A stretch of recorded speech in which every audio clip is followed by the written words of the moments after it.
মিয়ানমারের সঙ্গে সমুদ্র জয়ের ৭ বছরেও তেল গ্যাস উত্তোলনে নেই কোনো অগ্রগতি। এলএনজি নির্ভরতা কমানোর তাগিদ বিশেষজ্ঞদের। গ্যাসের দাম বাড়ানোর প্রস্তাবে ক্ষুব্ধ গ্রাহকরা।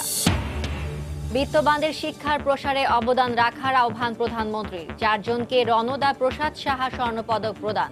টাঙ্গাইলে 31 উন্নয়ন প্রকল্প উদ্বোধন। জিয়া অরফানেজ ট্রাস্ট দুর্নীতি মামলায় সাজা বাড়িয়ে হাইকোর্টের রায়ের বিরুদ্ধে বেগম জিয়ার আপিল। প্রায় ৩০০ পৃষ্ঠার আবেদনে দেয়া হয়েছে অর্ধ শতাধিক যুক্তি। ডাকসু পুনর্নির্বাচনের দাবিতে তৃতীয় দিনের মতো চলছে শিক্ষার্থীদের অনশন। নতুন ভিপির একাত্মতা। সবাইকে সহনশীল আচরণের পরামর্শ উপাচার্যের।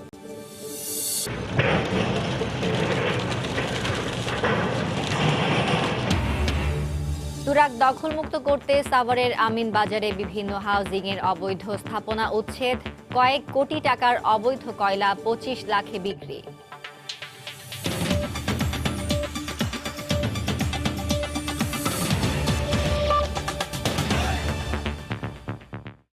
সময় সংবাদের সঙ্গে আছি আমি ফারজানা মুমু।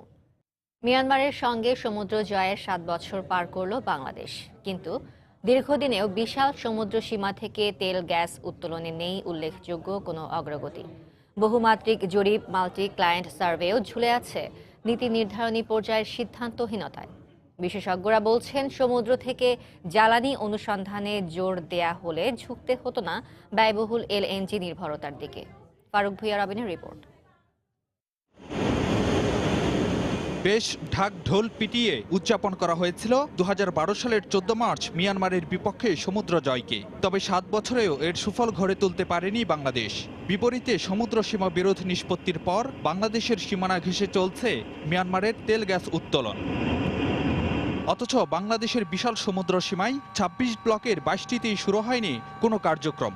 বাকি 4 ব্লকের কর্মযজ্ঞ কেবল অনুসন্ধান পর্যায়ে। গভীর সমুদ্রে 15 ব্লকের মধ্যে একমাত্র মিয়ানমার লাগোয়া 12 নম্বর ব্লকে দ্বিমাত্রিক জরিপ করেছে দক্ষিণ কোরিয়ান কোম্পানি পোস্কোদায়ু। আর অগভীর সমুদ্রে 11 ব্লকের মাত্র একটিতে শেষ হয়েছে অস্ট্রেলিয়ান কোম্পানি স্যান্তোসের ত্রিমাত্রিক জরিপ। আর 2টি ব্লকে শিগগিরই অনুসন্ধান কূপ খননের কথা ভারতীয় কোম্পানি ওএনজিসির।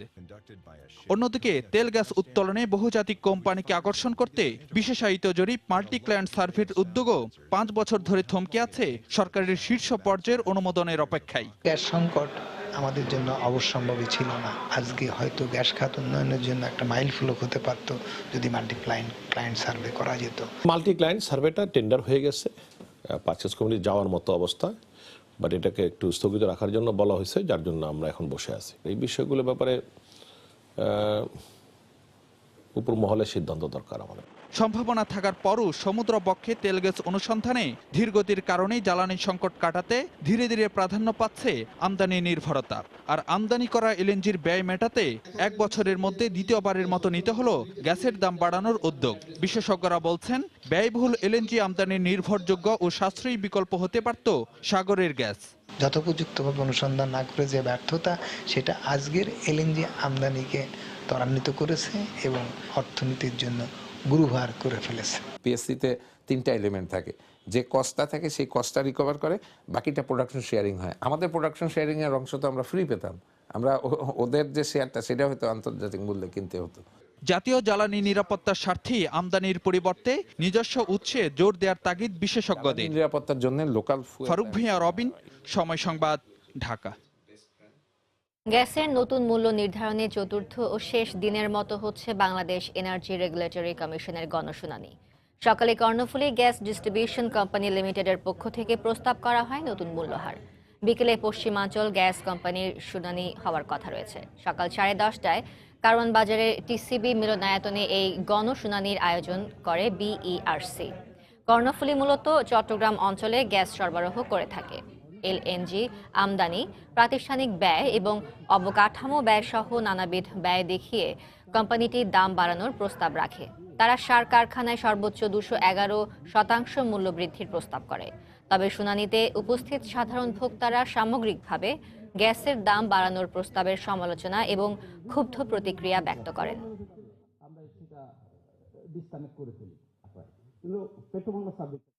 বিত্তবানদের শিক্ষার প্রসারে এগিয়ে আসার আহ্বান জানিয়েছেন প্রধানমন্ত্রী শেখ হাসিনা। দুপুরে টাঙ্গাইলের মির্জাপুরে রণদা প্রসাদ সাহা স্মারক স্বর্ণপদক বিতরণ অনুষ্ঠানে তিনি এ কথা বলেন।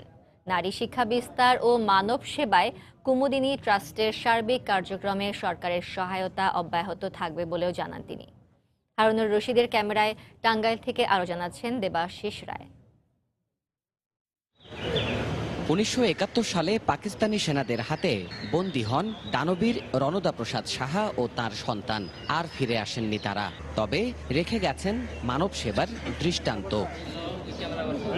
প্রধানমন্ত্রী হিসেবে প্রথমবারের মতো টাঙ্গাইলের মির্জাপুরে কুমুদিনী ওয়েলফেয়ার ট্রাস্টে এলেন শেখ হাসিনা, সাথে ছোট বোন শেখ রেহানা। দেশাত্মবোধক গানে স্বাগত জানানো হয় বঙ্গবন্ধুর কন্যাদ্বয়কে। পরে ভারতেশ্বরী হোমসের ক্ষুদে শিক্ষার্থীরা মনোজ্ঞ ডিসপ্লে করেন। হোসেন শহীদ সোহরাওয়ার্দী, জাতীয় কবি কাজী নজরুল ইসলাম, নজরুল গবেষক অধ্যাপক রফিকুল ইসলাম এবং চিত্রশিল্পী শাহাবুদ্দিন আহমেদ এবার এই স্মারক পেলেন। বক্তব্যের শুরুতেই কুমুদিনী কমপ্লেক্স নিয়ে স্মৃতিচারণ করেন সরকার প্রধান। আমার বাবা বঙ্গবন্ধু শেখ মুজিব এবং আমার মা সকলেই এসে দীর্ঘ সময় এখানে ছিলেন এবং এই স্কুলটা সব ঘুরে ঘুরে, হাসপাতালগুলি ঘুরে ঘুরে দেখেছেন। খুব ছায়ার মতো আমার এইটুকু স্মৃতি মনে আছে, এর বেশি আমার মনে নেই। তবে এই জায়গাটা এত সুন্দর দেখে আমার বাবা বলেছেন যে আমাকে এই কুমুদিনী স্কুলে ভর্তি করবেন। তো হোস্টেলে রেখে পড়ানো আমার মা খুব একটা মনোপুত ছিল না। আর তাছাড়া এরপরে 58 সালে মার্শাল্লাহ হয়, আমার বাবাকে জেলে নিয়ে যায়। আমাদের পড়াশোনা এমনিতেই বন্ধ, কাজে আর আসা হয়নি। নারীর ক্ষমতায়নে কুমুদিনী ওয়েলফেয়ার ট্রাস্টের ভূমিকার প্রশংসা করে শেখ হাসিনা বলেন, তাদের কার্যক্রমে সরকারের সহায়তা অব্যাহত থাকবে। আমি মনে করি যে আমাদের দেশের যেমন নারী শিক্ষার প্রসার ঘটানো থেকে শুরু করে মানবতার সেবার যে দৃষ্টান্ত অনুসরণ করে গেছেন, যে দৃষ্টান্ত সৃষ্টি করে গেছেন, সেই দৃষ্টান্ত অনুসরণ করার আমাদের দেশে অনেক বিত্তশালী আছে, তারাও করতে পারে। এর আগে টাঙ্গাইলের 12টি উন্নয়ন প্রকল্পের উদ্বোধন এবং কুমুদিনী ওয়েলফেয়ার ট্রাস্টের 2টি কমপ্লেক্স সহ 19টি প্রকল্পের ভিত্তিপ্রস্তর স্থাপন করেন শেখ হাসিনা। 7 দশক আগে রণদা প্রসাদ সাহা যেমন সমাজের বিস্তারে, বিশেষ করে শিক্ষা এবং নারীর অগ্রগতিতে যে উদ্যোগের জন্ম দিয়েছিলেন, বর্তমান সমাজের বিত্তবানদেরও শিক্ষার বিস্তারে এগিয়ে আসতে বললেন প্রধানমন্ত্রী শেখ হাসিনা। দেবাশিস রায়, সময় সংবাদ, কুমুদিনী কমপ্লেক্স, মির্জাপুর, টাঙ্গাইল। রায় ঘোষণার 5 মাসের মাথায় জিয়া অরফানেজ ট্রাস্ট দুর্নীতি মামলার দণ্ড স্থগিত এবং জামিন চেয়ে আপিল করলেন বেগম জিয়া। তার আইনজীবীরা বলছেন, সাজা বাড়িয়ে হাইকোর্টের দেয়া রায় সঠিক হয়নি। সর্বোচ্চ আদালতে ন্যায় বিচার পাওয়ার প্রত্যাশা তাদের। এদিকে বেগম জিয়ার আপিলের বিরুদ্ধে আইনি লড়াই চালিয়ে যাওয়ার ঘোষণা দুদকের আইনজীবীর। জিয়া অরফানেজ ট্রাস্ট দুর্নীতি মামলায় সাজা বাড়িয়ে গত অক্টোবরে বেগম জিয়াকে 10 বছর কারাদণ্ড দেন উচ্চ আদালত। এ দণ্ড স্থগিত চেয়ে সর্বোচ্চ আদালতে আপিল করলেন বেগম জিয়া। প্রায় 300 পৃষ্ঠার আপিলে অর্ধ শতাধিক যুক্তিতে বেগম জিয়ার সাজা বাড়ানো যে সঠিক হয়নি তা তুলে ধরার চেষ্টা করা হয়েছে বলে জানালেন তার আইনজীবীরা। চাওয়া হয়েছে জামিনও। আনফেয়ারলি, আনজাস্টলি, আনরিজনেবলি একটা রায় ঘোষণা করা হয়েছে। এত সত্ত্বেও দেশনেত্রী বেগম খালেদা জিয়ার সাজা বৃদ্ধি করা হয়েছে। আমরা সেই সাজা বৃদ্ধির যে করা হয়েছে তার স্টে চেয়েছি, পাশাপাশি ওনার জামিন চেয়েছি। দুদকের আইনজীবী বলছেন, উচ্চ আদালতের রায়টি সঠিক, চলবে আইনি লড়াই। দুটো কোর্ট কনকারেন্ট ফাইন্ডিং দিয়েছে, আপিল খারিজ করে দিয়েছেন 5 বছর সাজার ব্যাপারে। আর একটা হলো রিভিশন, যেটা অ্যাপিলেট কোর্ট বাড়িয়ে আমাদের আবেদনে 10 বছর করেছেন, সেটা দুটোই আমরা করব। এখন ওনার সাজা বহাল, ওনাকে আইনগতভাবে হ্যাগেল করা, পলিটিক্যালি ভিক্টিমাইজ করা, অ্যাবসলিউটলি নট। এটা দুদকের কোনো ইন্টেনশন নাই। আমাদের কেস হলো আমরা আমাদের প্রসিকিউশন প্রমাণ করার জন্য আইনি লড়াই চালিয়ে যাব। 31শে মার্চের পর বেগম জিয়ার এই আপিল শুনানি হবে বলে জানিয়েছেন আইনজীবীরা। আমাদের আপিলটা খারিজ হয়ে গেল। আফজাল হোসেন, সময় সংবাদ, ঢাকা। ফাইন্ডিং দিয়েছে। ডাকসু পুনর্নির্বাচন, রোকেয়া হলের প্রভোস্টের পদত্যাগ সহ বিভিন্ন দাবিতে তৃতীয় দিনের মতো অনশন করছেন ঢাকা বিশ্ববিদ্যালয়ের কয়েকজন শিক্ষার্থী। তাদের দাবির সঙ্গে একমত নবনির্বাচিত ভিপি। তবে নতুন নির্বাচন দাবি করে শিক্ষার্থীদের রায়কে তিনি কতটা সম্মান করছেন সে প্রশ্ন তুলেছেন নবনির্বাচিত এজিএস সাদ্দাম হোসাইন। এদিকে রোকেয়া হলের প্রভোস্ট বলছেন, গুজবে বিভ্রান্ত আন্দোলনরত শিক্ষার্থীরা। খান মোহাম্মদ রুবেলের রিপোর্ট। ডাকসু নির্বাচন বাতিল করে 31শে মার্চের মধ্যে পুনর্তফসিল ঘোষণা, শিক্ষার্থীদের বিরুদ্ধে মামলা প্রত্যাহার সহ বিভিন্ন দাবি পূরণ না হওয়া পর্যন্ত অনশন চালিয়ে যাওয়ার ঘোষণা ঢাকা বিশ্ববিদ্যালয়ের এই শিক্ষার্থীদের। এদিকে প্রভোস্টের পদত্যাগ দাবিতে রোকেয়া হলের সামনে বুধবার রাত থেকে অনশন করছেন আরও কয়েকজন শিক্ষার্থী। দাবি আদায় না হওয়া পর্যন্ত অথবা অসুস্থ হয়ে মৃত্যুর মুখে ঢলে পড়ার আগ পর্যন্ত। হ্যাঁ, আমরণ লেখা আছে, আমরণ চলবে যদি তারা দাবি না মেনে নেয়। দাবি মেনে না নেওয়া পর্যন্ত, আমাদের শরীরে শক্তি থাকা পর্যন্ত আমরা চালিয়ে যাব। অনশনরত এই ছাত্রছাত্রীদের সঙ্গে একাত্মতা জানালেন নবনির্বাচিত ভিপি। 5 জন কিংবা 4 জন শিক্ষার্থীও যদি অনশন করে তার গ্রহণযোগ্যতা রয়েছে। রোকেয়া হলের প্রাধ্যক্ষ ম্যাম যে অসৌজন্যমূলক আচরণ করেছেন ছাত্রীদের সাথে এবং স্বয়ং আমার সাথেও যে আচরণ করেছেন, আমার কাছেও ভিডিও রয়েছে। একজন শিক্ষক হিসেবে সেটা তার কাছ থেকে আমরা প্রত্যাশা করিনি। তবে শিক্ষার্থীদের ভোটে নির্বাচিত হয়ে নতুন করে নির্বাচন দাবি করা কতটা যৌক্তিক সে প্রশ্ন তুললেন নতুন এজিএস। ডাকসুর সহসভাপতি দায়িত্ব পাওয়ার পরেও যারা ঢাকা বিশ্ববিদ্যালয়ের সাধারণ শিক্ষার্থীদের সঙ্গে প্রতারণা করে অস্থিতিশীলতা কায়েম করে ঢাকা বিশ্ববিদ্যালয়কে কোন জায়গায় নিয়ে যেতে চায়, ঢাকা বিশ্ববিদ্যালয়ের শিক্ষার্থীরা ইতিমধ্যেই সেটি অনুভব করতে শুরু করেছে। এদিকে রোকেয়া হলের প্রভোস্ট বলছেন ভোটের দিন তার হলে কোনো অনিয়ম হয়নি। আলোচনায় বসার আহ্বানে অনশনরত শিক্ষার্থীরা সাড়া দেননি বলেও জানান তিনি। আমার সকল হাউস টিচার বৃন্দ তাদেরকে সারা রাত বলেছে তোমরা ভেতরে চলে আসো, একবার না দফায় দফায় দফায় তাদেরকে ভেতর থেকে নিয়ে আসবার জন্য সকল প্রক্রিয়া আমরা করেছি, কিন্তু তারা ভেতরে আসবেন না। এই পরিস্থিতিতে সবাইকে সহনশীল আচরণ করার পরামর্শ দিয়েছেন বিশ্ববিদ্যালয়ের উপাচার্য। আশা করি যে তাৎক্ষণিকভাবে কিছু ধোঁয়াশা, কিছু বিভ্রান্তি সেগুলো ছড়ানো হচ্ছে উদ্দেশ্য প্রণোদিতভাবে এবং এগুলো ক্রমান্বয়ে দূর হয়ে যাবে, কেননা সত্যের একটি বড় শক্তি আছে। খান মোহাম্মদ রুমেল, সময় সংবাদ, ঢাকা। ডাকসু নির্বাচনে বড় ধাক্কা খেয়েছে ছাত্রদল ও বাম ছাত্র সংগঠনগুলো। চ্যালেঞ্জের মুখে পড়েছে ছাত্রলীগও। ডাকসুতে বেশিরভাগ পদে তারা জিতলেও স্বতন্ত্র প্রার্থীদের ভোটের চেয়ে কম পেয়েছে। বিশ্লেষকরা মনে করেন শিক্ষার্থী বান্ধব কর্মসূচি না থাকায় আস্থা হারাচ্ছে সংগঠনগুলো। নতুন নেতৃত্ব খুঁজছেন ছাত্রছাত্রীরা। ইকরাম হোসাইনের রিপোর্ট। ঘুরে ফিরে আলোচনায় ডাকসু নির্বাচন, হিসাব মেলাতে ব্যস্ত সবাই। কার পক্ষে কত ভোট পড়েছে এবং তার কারণ বিশ্লেষণও চলছে। এই নির্বাচনে ছাত্রদল ও বাম ছাত্র সংগঠনগুলো বড় ধরনের হোঁচট খেয়েছে। ছাত্রদলের ভিপি প্রার্থী পেয়েছেন মাত্র 245 ভোট, জিএস 462 আর এজিএস 294। বাম জোটের লিটন নন্দী 1216 ভোট পেয়েছেন, জিএস 247 আর এজিএস 284। ছাত্রলীগ ক্যাম্পাসের সবচেয়ে সক্রিয় সংগঠন, তারাও ভোটের মাঠে চ্যালেঞ্জের মুখে। হারিয়েছে ডাকসুর শীর্ষ পদ, সহসভাপতি। ভোটের হিসাবে দেখা যায় স্বতন্ত্র প্রার্থীরা একজোট হলে বেশিরভাগ পদ হারাতে পারত ছাত্রলীগ। তবে ব্যতিক্রম এজিএস সাদ্দাম হোসাইন, তিনি পেয়েছেন স্বতন্ত্র প্রার্থীদের দ্বিগুণ ভোট। মেয়েদের হলে আরও বেশি চ্যালেঞ্জের মুখে ছাত্রলীগ, হারাতে হয়েছে মেয়েদের 4টি হলের শীর্ষ পদ। ছাত্রলীগ সহ সংগঠনগুলোর কেন এই হাল? তাদের অ্যাক্টিভিটিসগুলো স্টুডেন্ট ফ্রেন্ডলি থাকে না, মানে সবসময় রাজনৈতিক দলের হয়েই তারা কাজ করে। আমরা ক্যাম্পাসটাকে যেইভাবে দেখতে চাই, তারা অনেকে ক্ষমতায় থেকে বা ক্ষমতায় না থেকেও কোনো ধরনের কোনো ভূমিকা পালন করতে পারেনি। গত 10 বছরে দেখা গেছে যে ছাত্র সংগঠনগুলো সবসময় ছাত্রদেরকে চাপের মুখে রেখেছে। তাদের নিজেদের দলীয় এজেন্ডাগুলো কথা বলার চেষ্টা করে, সাধারণ ছাত্রীদের এঙ্গেজ করতে পারে না কখনোই। বিশ্লেষকরা মনে করেন শিক্ষার্থীদের অধিকার নিয়ে কথা না বলে নিজেদের নিয়েই ব্যস্ত সংগঠনগুলো। আস্থা হারিয়ে তাই নতুন নেতৃত্বের দিকেই ঝুঁকছে ছাত্রছাত্রীরা। স্বতন্ত্র প্রার্থীর জয় বোধহয় এটাই বার্তা দিচ্ছে যে দলীয় রাজনীতি ভিত্তিক যে কর্মকাণ্ড, তার প্রতি সাধারণ ছাত্রছাত্রীদের কোনো আস্থা নেই। জাতীয় পর্যায়ে রাজনীতিতে যা হয়েছে আর কি, সেই ব্যাপারটারই প্রতিফলন ঘটেছে। 28 বছর পর অনুষ্ঠিত হওয়া ডাকসু নির্বাচন রাজনীতিতে খুলে দিয়েছে নতুন দ্বার, যদিও নির্বাচন নিয়ে প্রশ্ন তুলেছে বেশিরভাগ ছাত্র সংগঠন। ইকরাম হোসাইন, সময় সংবাদ, ঢাকা। ঢাকার আশপাশের নদী দখলমুক্ত করার তৎপরতার 18তম দিনে তুরাগ নদের আমিনবাজার এলাকায় অভিযান চালিয়েছে বিআইডব্লিউটিএ। এ সময় নদীর জায়গায় রাখা অবৈধ কয়লা বাজেয়াপ্ত করে নিলামে বিক্রি করে দেয় সংস্থাটি। এছাড়া তুরাগ পাড়ের বেশ কয়েকটি হাউজিং প্রকল্পের অবৈধ স্থাপনা ভেঙে দেওয়া হয়। এ সময় বিআইডব্লিউটি এর ওয়াকওয়ের সীমানা পিলারে জটিলতা আছে বলে অনেকে দাবি করেন।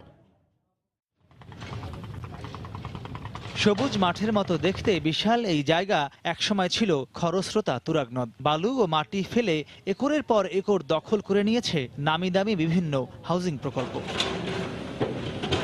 বৃহস্পতিবার সকাল থেকে তুরাগের আমিনবাজার অংশের বড় বরদেশি মৌজায় এমন 3টি হাউজিংয়ে অভিযান চালায় বিএডব্লিউটিএ। ভেঙে দেওয়া হয় হাউজিংগুলোর সীমানা পিলার ও ভরাটের কাজে ব্যবহার হওয়া অবৈধ ড্রেজিং পাইপ। নদীর পারে অসংখ্য আপনার হাউজিং এবং কোম্পানি এখানে ভরাট করে ফেলেছে। আবুল খয়ের গ্রুপের সীমানা প্রাচীর দিয়ে রেখেছিল, সেটাও আমরা উচ্ছেদ করেছি। এখানে লক্ষ লক্ষ ঘনমিটার মাটির পরিমাণ।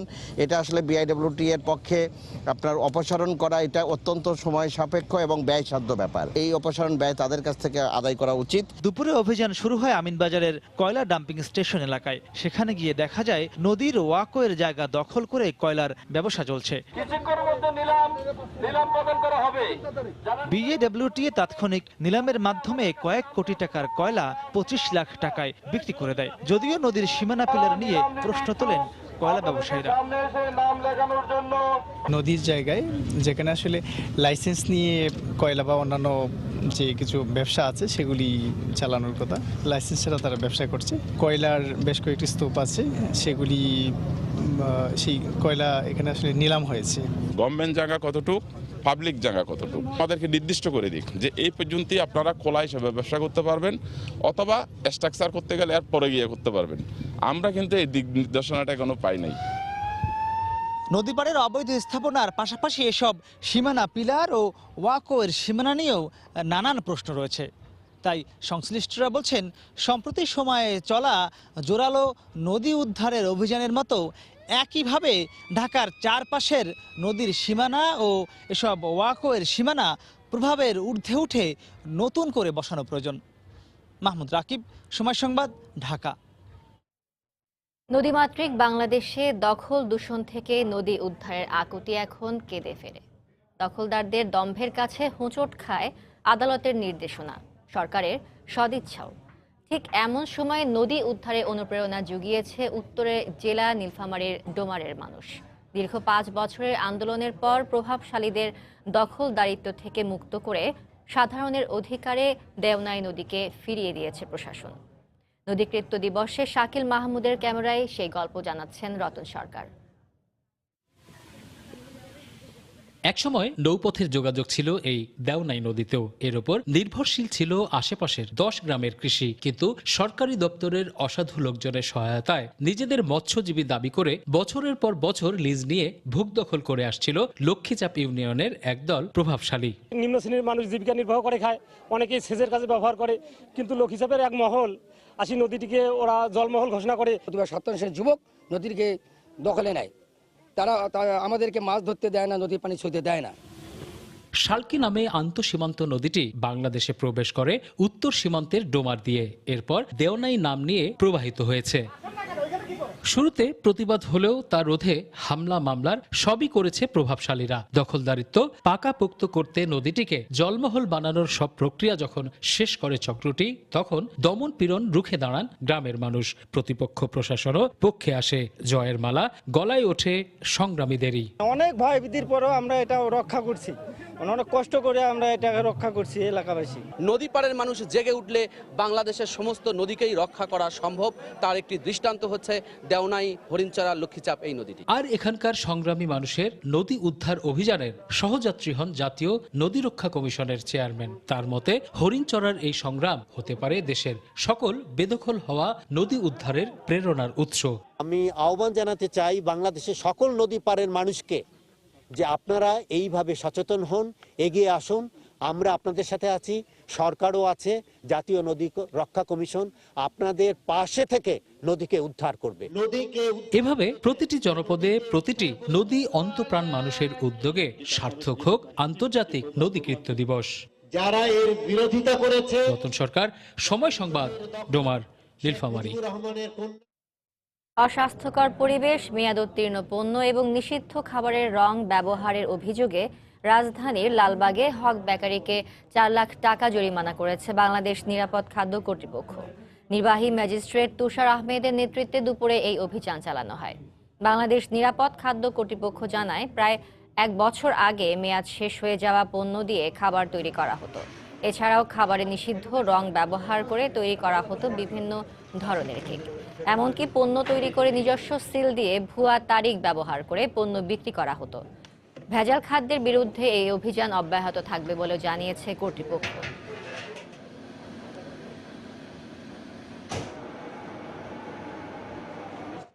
এখানে পেস্টিসাইড ব্যবহারের জন্য মেডিতুন্য রং পাওয়া গেছে এবং চানাচুর বানানোর জন্য হচ্ছে পোড়া তেল পাওয়া গেছে। এছাড়াও ফাস্টফুড জাতীয় খাবার বানানোর জন্য তারা যে মাংস ব্যবহার করে থাকেন সেই মাংসগুলো দেখা যাচ্ছে যে কাঁচা মাংস এবং রান্না করা মাংস তারা একসাথে সংরক্ষণ করেছেন। এছাড়াও এখানে মিষ্টি প্রস্তুত হয়ে থাকে, সেই জায়গাগুলো একেবারে অস্বাস্থ্যকর। তারা ন্যূনতম হাইজিন তারাকে মেনটেন করছেন না। দেখছেন সময় সংবাদ। Click switch 50,000 bar on of করা যায় নিশ্চিন্তে। ক্লিক সুইচ চলছে চলবে। বিএনপিকে আন্দোলনের অংশ হিসেবে সংসদে এসে কথা বলার পরামর্শ দিয়েছেন আওয়ামী লীগের সভাপতিমণ্ডলীর সদস্য ও 14 দলের সমন্বয়ক মোহাম্মদ নাসিম।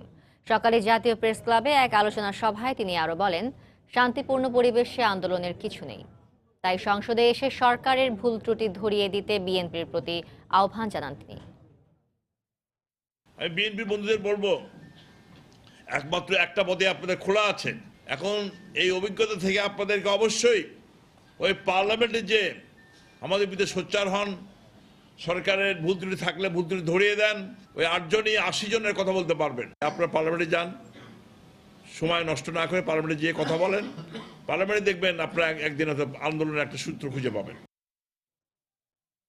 বঙ্গবন্ধু 7 মার্চের ভাষণ বিশ্বের বিস্ময়, আর তাতেই আছে বাঙালি জাতির পথ নির্দেশনা।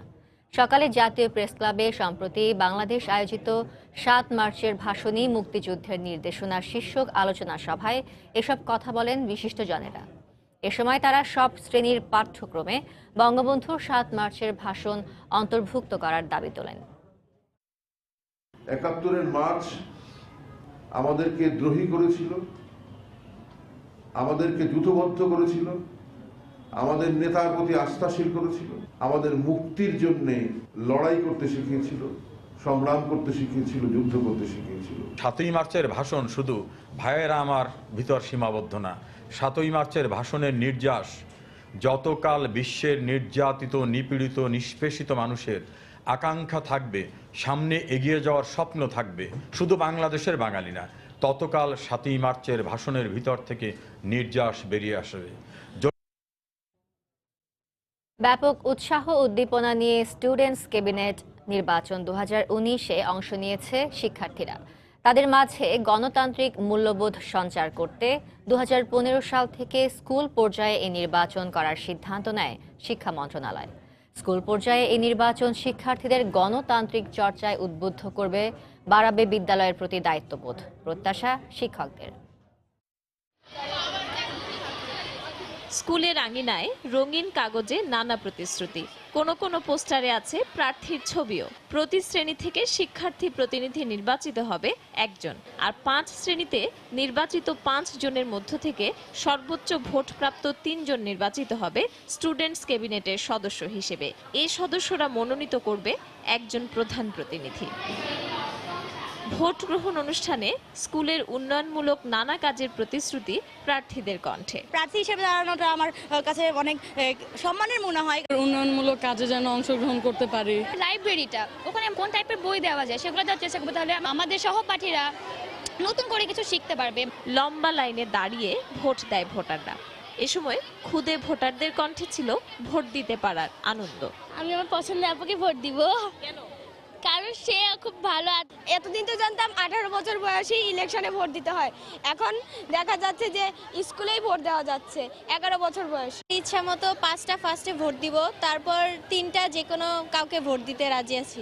আমরা সবসময় ভেবেছি যে যোগ্য প্রার্থীদের নির্বাচন করব এবং সেই অনুযায়ী নির্বাচন করেছি।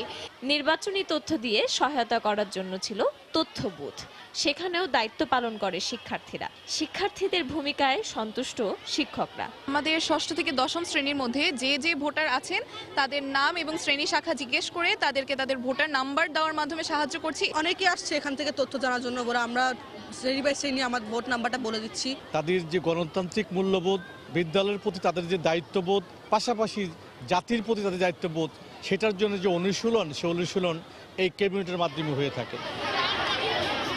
আছে ব্যালট বাক্স, ব্যালট পেপার, প্রিজাইডিং অফিসার, নির্বাচনের সব আয়োজন, এমনকি ভোট কেন্দ্রের সামনে ভোটারদের দীর্ঘ লাইন। দেশের শিক্ষার্থীদের মধ্যে গণতান্ত্রিক মূল্যবোধ সঞ্চারে 23,000 শিক্ষা প্রতিষ্ঠানে আয়োজন করা হয়েছে স্টুডেন্টস ক্যাবিনেটস নির্বাচন। পারমিতা হিন্দ, সময় সংবাদ, ঢাকা। রাজধানীর মতো সারা দেশে বিভিন্ন স্কুলে স্টুডেন্টস ক্যাবিনেট নির্বাচনের ভোট গ্রহণ অনুষ্ঠিত হয়েছে। স্বতঃস্ফূর্তভাবে ভোট দেয় খুদে ভোটাররা। শিক্ষার্থীদের প্রত্যক্ষ ভোটে নির্বাচিত হবে 8 সদস্যের স্কুল ক্যাবিনেট। ব্যুরোর প্রতিবেদক এবং জেলা প্রতিনিধিদের পাঠানো তথ্য ছবি নিয়ে রিপোর্ট। বিদ্যালয়ের প্রধান ভবনের সামনে দীর্ঘ লাইন, সুশৃঙ্খলভাবে দাঁড়িয়ে ভোট প্রদানের অপেক্ষায় খুদে ভোটাররা।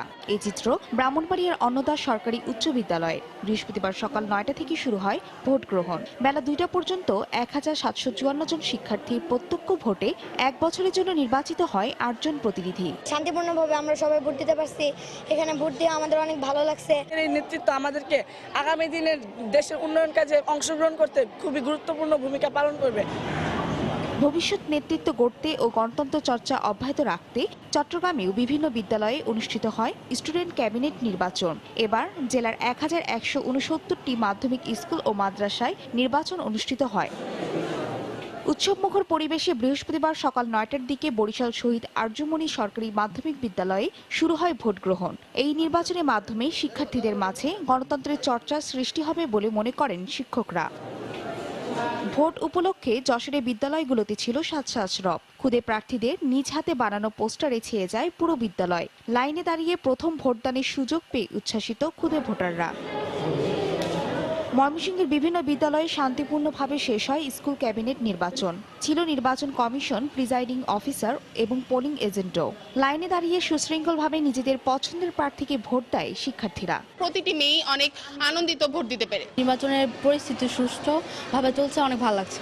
এছাড়া দিনাজপুর, রাজশাহী, ঝিনাইদহ, মৌলভীবাজার, পঞ্চগড় সহ দেশের বিভিন্ন স্কুলে শান্তিপূর্ণ ও উৎসবমুখর পরিবেশে শেষ হয় ক্যাবিনেট নির্বাচনের ভোট গ্রহণ। 1 বছরের জন্য নির্বাচিত হয় খুদে বিজয়ীরা। ফারিয়া ফারজানা, সময় সংবাদ। খরচ মেটাতে না পেরে মাঝপথেই ডায়ালাইসিস ছাড়তে হচ্ছে কিডনি রোগীদের। ফলে মৃত্যুর হার দাঁড়িয়েছে 90 ভাগে। হোম ডায়ালাইসিসের সুযোগ সৃষ্টি ও সীমিত লাভে সেবা দিতে বেসরকারি হাসপাতাল মালিকদের প্রতি আহ্বান চিকিৎসকদের। আমিনুর রহমানের ছবিতে মুজাহিদ শুভর রিপোর্ট। জমি, দোকান ও সবশেষ স্বর্ণালংকার বিক্রি করে কেবল মৃত্যুকে পাহারা দিয়ে যাচ্ছেন ফরিদা বেগম। দীর্ঘদিন ডায়ালাইসিসের খরচ ও বেসরকারি হাসপাতালের আইসিইউ বাণিজ্যের খপ্পরে পড়ে শেষ হয়েছে 50 লাখের বেশি টাকা। স্বামীর কাঁধে ক্রমাগত ঋণের বোঝা বাড়তে থাকায় আশঙ্কা এখন ফরিদার মনেও। সবসময় তো টাকা পয়সা থাকে না, ওর কাছে ধার নিতে হয়, জমি জমা বিক্রি করা লাগছে, তাও টাকা কোলায় নাই। সরকারি হাসপাতালেই সপ্তাহে ডায়ালাইসিস ও আনুষঙ্গিক ব্যয় অন্তত 10,000 টাকা। হাসপাতাল ভেদে বেসরকারিতে এই ব্যয় 30 থেকে 40,000 টাকা পর্যন্ত। বেসরকারি সেবা কেন্দ্রগুলো প্রকৃত খরচের কয়েক গুণ মুনাফা করায় পথে নামতে বাধ্য হচ্ছে লাখো পরিবার। আমার বোন গার্মেন্টসে চাকরি করে, চিকিৎসার টাকা দেওয়ার অনেক কষ্ট হয়। সর্বনিম্ন 40,000 টাকার নিচে কোনোদিন একটা ডায়ালিসিসের রোগী সপ্তাহে 2 দিন ডায়ালিসিস করতে পারে না। স্বাস্থ্য খাতে যে দুর্নীতি হচ্ছে, এই দুর্নীতি বন্ধ করতে পারলে মফস্বল পর্যায়েও ডায়ালিসিস সেবা দেওয়া সম্ভব। এক্ষেত্রে সরকারি সহযোগিতায় উন্নত দেশগুলোর ন্যায় ব্যাপকভাবে হোম ডায়ালাইসিসের সুযোগ সৃষ্টির আহ্বান বিশেষজ্ঞদের। যদি আমরা পেটে একটা নল লাগিয়ে দেই, তাকে যদি একটু প্রশিক্ষণ দিয়ে দেওয়া হয়, তাহলে বাড়িতে বসে বসে তারা করতে পারবে। খরচ মানে প্রতিদিন 3 ব্যাগ করে পানি বদলাতে হয়। এই পানিটা যদি সরকার থেকে কোনোভাবে ব্যবস্থা করা যায়, তাহলে কিন্তু 90 ভাগ যারা চিকিৎসা পাচ্ছে না, তাদের কিন্তু বেশিরভাগই তাদের এই চিকিৎসার আওতায় আনা যেতে পারে। আমরা হিসাব করে দেখেছি যে একটা পরিপূর্ণ ডায়ালিসিস যদি নন প্রফিট হিসাবে করা যায়, তাহলে 2300 টাকা মাত্র খরচ করতে হয়। পরবর্তী পরে যদি 1560 টাকা করে টুয়াইস উইকলি ডায়ালিসিস করি, তাহলে সেখানে মাত্র 1 লাখ টাকা খরচ হয় বছরে। কিন্তু প্রফিটেবল সেন্টার নেয় 5 থেকে 6 লক্ষ টাকা। যদি সদিচ্ছা থাকে মানুষকে সেবা দেওয়ার, প্রাইভেট হসপিটালগুলোর ডায়ালাইসিসের সেবার মান বাড়িয়ে এবং তাদের এই কস্ট এটা কমিয়ে আনা উচিত। ডায়ালাইসিস প্রয়োজন এমন রোগীদের মাত্র 20 ভাগ চিকিৎসা নিতে পারেন। এদের মধ্যে আবার 60 থেকে 80 ভাগ অর্থের অভাবে মাঝপথে ডায়ালাইসিস বন্ধ করতে বাধ্য হন। তাই সরকারের সহযোগিতার পাশাপাশি বেসরকারি হাসপাতালের ডায়ালাইসিস ব্যয় নাগালের মধ্যে নিয়ে আসার পরামর্শ বিশেষজ্ঞ চিকিৎসকদের। মুজাহিদ শুভ, সময় সংবাদ, ঢাকা। চট্টগ্রামে মা মেয়ে খুনের মামলায় 3 আসামিকে গ্রেফতার করেছে পুলিশ। মঙ্গলবার রাতে নগরীর বিভিন্ন এলাকায় অভিযান চালিয়ে তাদের গ্রেফতার করা হয়। সকালে নগরীর গোয়েন্দা পুলিশ কার্যালয়ে সংবাদ সম্মেলনে অতিরিক্ত পুলিশ সুপার আমিনা বেগম জানান, গত বছরের 15 জুলাই নগরীর আরামবাগ এলাকায় বাড়ির পানির ট্যাঙ্ক থেকে মেহেরুন্নেসা ও তার মেয়ে মনোয়ারা বেগমের লাশ উদ্ধার করা হয়। পরদিন মনোয়ারা বেগমের ছেলে খুলশী থানায় 5 জনের নাম উল্লেখ করে হত্যা মামলা করেন। অধিকতর তদন্তের জন্য গোয়েন্দা পুলিশের কাছে মামলা হস্তান্তর করা হয়। পরে 4 জনকে গ্রেফতার করা হয়। জমি সংক্রান্ত বিরোধের জেরেই এই হত্যাকাণ্ড হয়েছে বলে জানিয়েছে পুলিশ।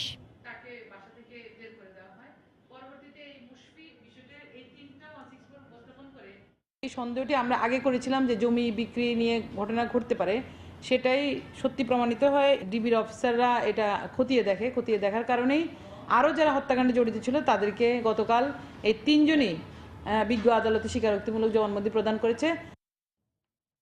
নারায়ণগঞ্জের রূপগঞ্জে এক ছাত্রলীগ নেতার 2 পায়ের রগ কাটার পর কুপিয়ে হত্যা করেছে দুর্বৃত্তরা। এই ঘটনায় জিজ্ঞাসাবাদের জন্য 3 জনকে আটক করেছে পুলিশ। স্বজনরা জানান, গতরাতে উপজেলার শিমুলতলা এলাকায় ভোলা ইউনিয়ন ছাত্রলীগের প্রচার সম্পাদক সোহেল মিয়ার ওপর হামলা চালায় একদল দুর্বৃত্ত। 2 পায়ের রগ কাটার পর এলোপাতাড়ি কুপিয়ে রাস্তার পাশে ফেলে রেখে যায় তারা। খবর পেয়ে সোহেলকে উদ্ধার করে নরসিংদী সদর হাসপাতালে নেওয়া হয়। অবস্থা গুরুতর হওয়ায় তাকে রাজধানীর পঙ্গু হাসপাতালে স্থানান্তর করেন চিকিৎসক। পরে সেখানে নেয়ার পথেই তার মৃত্যু হয়। ময়নাতদন্তের জন্য সোহেলের লাশ নারায়ণগঞ্জ জেনারেল হাসপাতাল মর্গে পাঠায় পুলিশ। আমরা সংগ্রহ করে দ্রুত ঘটনাস্থলে গেছি। ঘটনাস্থলে গিয়ে আমরা বাকি খোঁজখবর নিচ্ছি, পাশাপাশি দ্রুত আমরা অভিযান করছি। অভিযান করে আমরা একই গ্রামে টাওয়ার গ্রামের 3 জনকে গ্রেপ্তার করেছি। জিজ্ঞাসাবাদ চলছে। স্টার জলসা, জি বাংলার মতো বিদেশি টিভি চ্যানেলে দেশীয় পণ্যের বিজ্ঞাপন প্রচার অবিলম্বে বন্ধের নির্দেশ দিয়েছে তথ্য মন্ত্রণালয়। মন্ত্রণালয়ের জারি করা এক তথ্য বিবরণীতে বলা হয়, কেবল টেলিভিশন নেটওয়ার্ক পরিচালনা আইন 2006-এর ধারা 19 এবং 13 উপধারা অনুসারে বিদেশি টিভি চ্যানেলের মাধ্যমে বিজ্ঞাপন প্রচার সম্পূর্ণ নিষিদ্ধ। তবুও ডাউনলিঙ্ক পূর্বক বেশ কিছু চ্যানেলে তা প্রচারিত হচ্ছে। অবিলম্বে এটা বন্ধ না করা হলে কর্তৃপক্ষের বিরুদ্ধে প্রচলিত আইন অনুসারে শাস্তির ব্যবস্থা ও ডিস্ট্রিবিউশন অনুমোদন বাতিল করা হবে।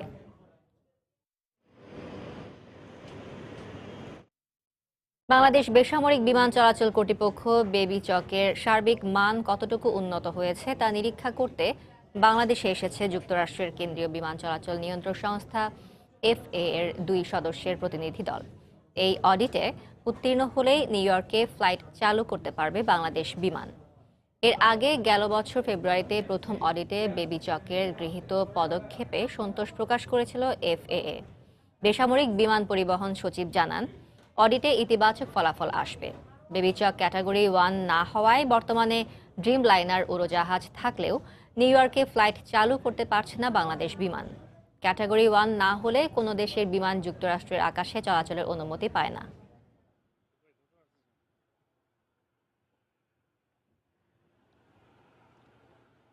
এসএমই খাতে ঋণ দেওয়ার নামে ব্যাংকগুলো প্রায় 1,40,000 কোটি টাকা আবাসন সহ বিভিন্ন খাতে বিতরণ করেছে বলে অভিযোগ করেছে এসএমই ফাউন্ডেশন। দুপুরে রাজধানীর পান্থপথে এসএমই ফাউন্ডেশন ভবনে জাতীয় এসএমই পণ্য মেলা উপলক্ষে আয়োজিত সংবাদ সম্মেলনে একথা বলেন ফাউন্ডেশনের পরিচালক মির্জা নুরুল গনি শোভন। এ ব্যাপারে বাংলাদেশ ব্যাংক ব্যবস্থা নেওয়ার আহ্বানও জানান তিনি। 7 দিনব্যাপী এবারের এসএমই পণ্য মেলায় 280টি উদ্যোক্তা প্রতিষ্ঠান অংশ নেবে। কোনো প্রবেশ মূল্য ছাড়াই প্রতিদিন সকাল 10টা থেকে রাত 8টা পর্যন্ত মেলায় যেতে পারবেন দর্শনার্থীরা।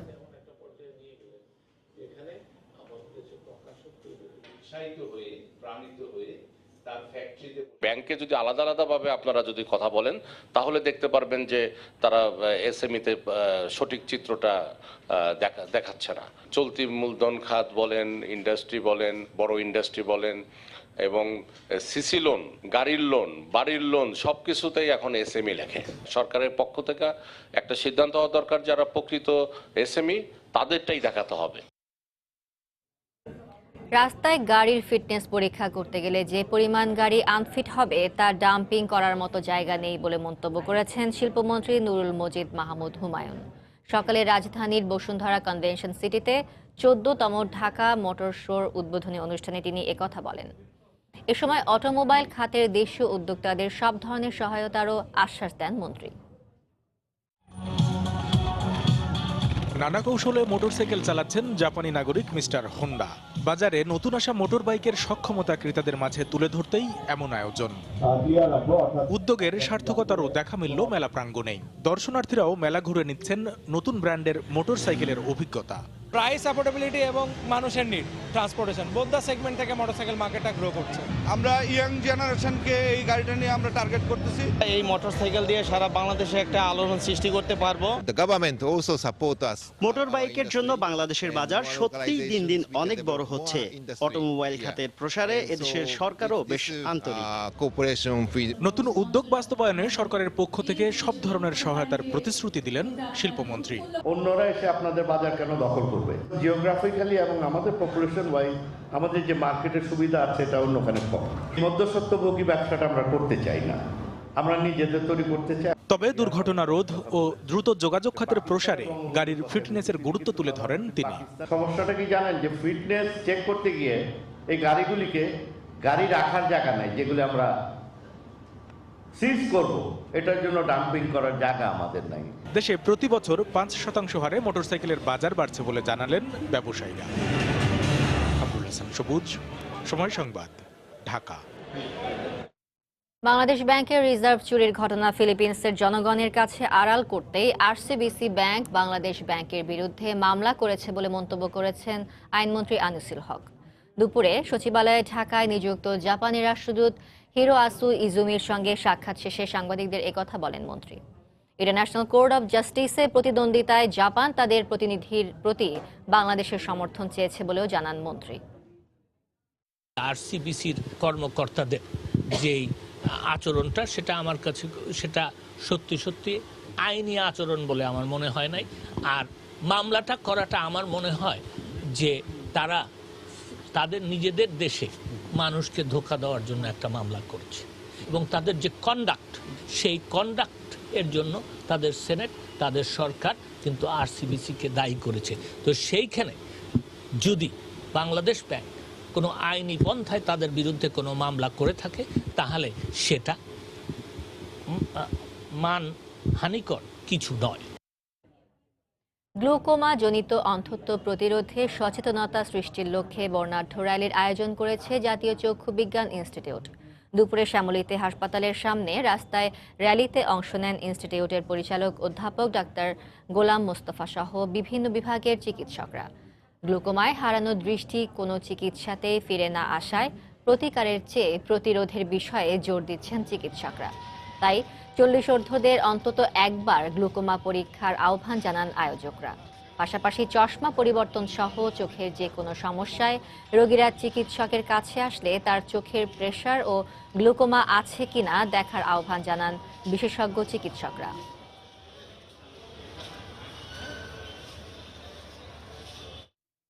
বিশ্বের দীর্ঘতম সমুদ্র সৈকত কক্সবাজারে দেশ বিদেশ থেকে ছুটে আসেন হাজার হাজার পর্যটক। কিন্তু এই সৈকতের প্রবেশদ্বারগুলোর বিশৃঙ্খল অবস্থা। সচেতন মহলের দাবি, পর্যটন নগরীর সৌন্দর্য বর্ধনে সরকারি সংস্থাগুলো কিছুই করেনি। আর সরকারি সংস্থাগুলোর সমন্বয়হীনতার কারণে কিছু করা যাচ্ছে না বলে অভিযোগ কক্সবাজার উন্নয়ন কর্তৃপক্ষের। সুজাউদ্দিন রুবেলের তথ্য ও মোহাম্মদ ফারাজের ছবি নিয়ে রিপোর্ট। কক্সবাজার সমুদ্র সৈকতের প্রবেশদ্বার সুগন্ধা পয়েন্ট। এই পয়েন্ট দিয়ে প্রতিদিন হাজার হাজার পর্যটক সৈকতে প্রবেশ করেন, কিন্তু প্রবেশদ্বারই বিশৃঙ্খল অবস্থা, এলোমেলোভাবে রাখা ইজি বাইক, রিক্সা, হকার, নোংরা পরিবেশ ও ভিক্ষুকের উৎপাত। শুধু সুগন্ধা পয়েন্টের প্রবেশদ্বার নয়, লাবণী ও কলাতলী পয়েন্টের প্রবেশদ্বারগুলোর একই অবস্থা। ফলে ভ্রমণে আসা পর্যটকদের মাঝে বিরূপ প্রতিক্রিয়া সৃষ্টি হচ্ছে এবং কক্সবাজার ভ্রমণে অনেকেই আগ্রহ হারাচ্ছেন। অটোগুলো যে রাখা হয়েছে এগুলো কিন্তু আসলে ঠিক নেই, এখান থেকে মানুষজন হাঁটাচলা করতে খুবই সমস্যা হচ্ছে। পরিবেশটা দেখে এই জায়গাটা একটু বিশৃঙ্খল লাগে, ভিক্ষুকরা আসা বিরক্ত করে। যারা মেয়রের দায়িত্ব আছে, যারা বিভিন্ন পদে দায়িত্ব আছে, ওরা যদি এটাকে টেক কেয়ার করে মনে হয় এটা ডিসিপ্লিনে থাকবে। সচেতন মহলের দাবি, সৈকতের প্রবেশদ্বারগুলো আন্তর্জাতিক মানসম্পন্ন হওয়া দরকার, কিন্তু সরকারি সংস্থাগুলো এখনো সৌন্দর্য বর্ধনে কিছুই করেনি। অনেকগুলো প্রকল্প আমরা শুনেছি নেওয়া হয়েছিল, কোনো একটা প্রকল্পই এই পর্যন্ত বাস্তবায়ন হয়নি এবং কাজও শুরু হয়নি। আর কক্সবাজার উন্নয়ন কর্তৃপক্ষের চেয়ারম্যান জানালেন, সরকারি সংস্থাগুলোর সমন্বয়হীনতার কারণে কক্সবাজারকে আধুনিক ও বিশ্বমানের পর্যটন শহর হিসেবে গড়ে তোলা সম্ভব হচ্ছে না। যার যেখান থেকে যেটুকু অবদান রাখা প্রয়োজন সে অবদান রেখে আমরা কক্সবাজারকে একটা সুন্দর শহর, যাতে করে বিদেশি পর্যটকরা এখানে এসে বলতে পারে আমরা নিরাপদ একটা সুন্দর জায়গায় এসেছি। হোটেল মালিক সমিতির দেওয়া তথ্য মতে প্রতি মৌসুমে কক্সবাজার ভ্রমণে আসে ১৫ লাখের অধিক দেশি বিদেশি পর্যটক, যারা ৬টি পয়েন্ট দিয়ে কক্সবাজার সৈকতে প্রবেশ করে। সময় সংবাদ, কক্সবাজার। এ পর্যায়ে শীর্ষ সংবাদ জানাচ্ছি আরেকবার। সমুদ্র জয়ের ৭ বছরও তেল গ্যাস উত্তোলনে নেই অগ্রগতি। জ্বালানি অনুসন্ধানে জোর দিলে কমতো এলএনজি নির্ভরতা, নিয়ন্ত্রণে থাকতো গ্যাসের দাম। বিত্তবানদের শিক্ষার প্রসারে অবদান রাখার আহ্বান প্রধানমন্ত্রীর। 4 জনকে রণদা প্রসাদ সাহা স্বর্ণপদক প্রদান। টাঙ্গাইলে 31 উন্নয়ন প্রকল্প উদ্বোধন। জিয়া অরফানেজ ট্রাস্ট দুর্নীতি মামলায় সাজা বাড়িয়ে হাইকোর্টের রায়ের বিরুদ্ধে বেগম জিয়ার আপিল। প্রায় 300 পৃষ্ঠার আবেদনে দেয়া হয়েছে অর্ধশতাধিক যুক্তি। ডাকসু পুনর্নির্বাচনের দাবিতে তৃতীয় দিনের মতো চলছে শিক্ষার্থীদের অনশন। নতুন ভিপির একাত্মতা, সবাইকে সহনশীল আচরণের পরামর্শ উপাচার্যের।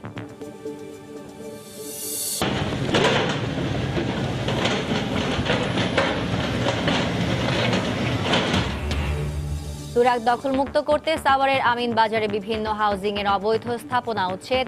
কয়েক কোটি টাকার অবৈধ কয়লা 25 লাখে বিক্রি। এই ছিল এখনকার মতো। যে কোনো খবর পেতে ভিজিট করুন সময়.news.tv। আপনার মোবাইলে সময় সংবাদ দেখতে ও সব খবর পেতে ডাউনলোড করুন সময় অ্যাপ। এছাড়া এই মাত্র পাওয়া খবর আপনার মোবাইলে পেতে SMS করুন *BN লিখে পাঠিয়ে দিন 1624 নম্বরে। সঙ্গে থাকুন সময়।